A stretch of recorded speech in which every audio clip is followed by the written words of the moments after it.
Hello there guys, my name is Jason from Perform 360. I'm one of the co-founders here, and I'm here to give you a bit of a vlog on the three main reasons why we feel small group training is far superior than any other training method out there.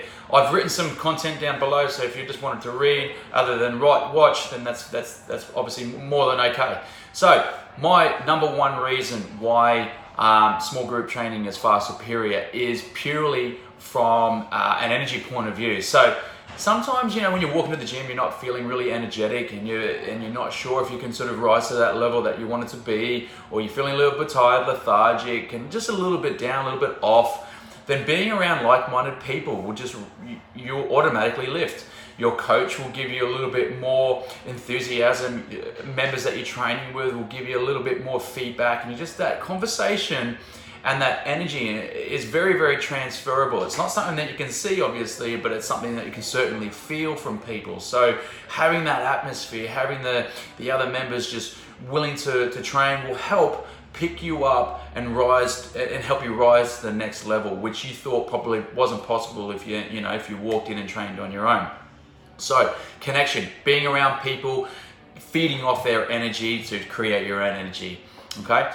Reason number two, preventing injuries. We see, a lot of large group training with 20 or 30 people, in a session, and we hear a lot of feedback of people getting injured purely because there's just not enough coaches' eyes watching, people do things correctly or safely. And it's no disrespect to the coach. You could have 10, 15, 20 years experience. Purely from a number point of view, look, there is going to be injuries. I would hate to sort of monitor 30 sets of, knee or 40 sets of knees and, 40 sets of shoulders and 20 spines and 20 necks all in the one workout. It's physically impossible. I've only got one set of eyes. Therefore, the rate of injury certainly increases because people are just going to do things incorrectly. So yeah, bringing it back to small group, if I've only got 4 or 6 in a workout, well then it's very, very easy to manage in terms of technique, making sure people are performing exercises correctly and safely and more towards what they're looking for in terms of results. Which brings me to the third point. You get better customized workouts with a small group PT and obviously results. So once again, coming back to the large group training, there's a plan that's written generally. So it might have anything from exercises, and it's a planned 45, 60-minute workout. They don't deviate from the plan purely because it would be too hard to mix things up based on people's needs. So that's the workout. You might have a 50-year-old person exercising next to a 23-year-old person, doing the same things and doing the same weights and doing the same sort of activity, when their goals, their life, their injuries, their capabilities are so far apart from each other, but yet they're doing the same style of training. So once again, bringing it back to the small group PT, which is a 4 to 6, we have conversations in the middle of sets. We find out at the start in the warm-up how they're feeling. Are their hamstrings tight?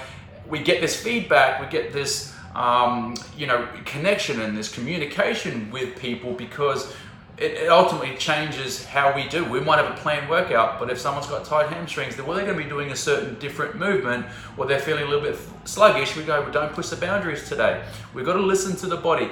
And that only comes back from communication in that small group environment, which is just, basically, you're never going to be able to achieve that connection with people with 30 or 40 in a workout. So therefore, small group training can be more geared towards their specific goals. They might have sport-specific outcomes. They might have injuries or capabilities that need to be addressed. So much easier to do in a small group setting. So there you have it, guys. There's my 3 main top reasons to why small group training is far superior. Reason 1, you're getting around like-minded people. You're feeding off their energy.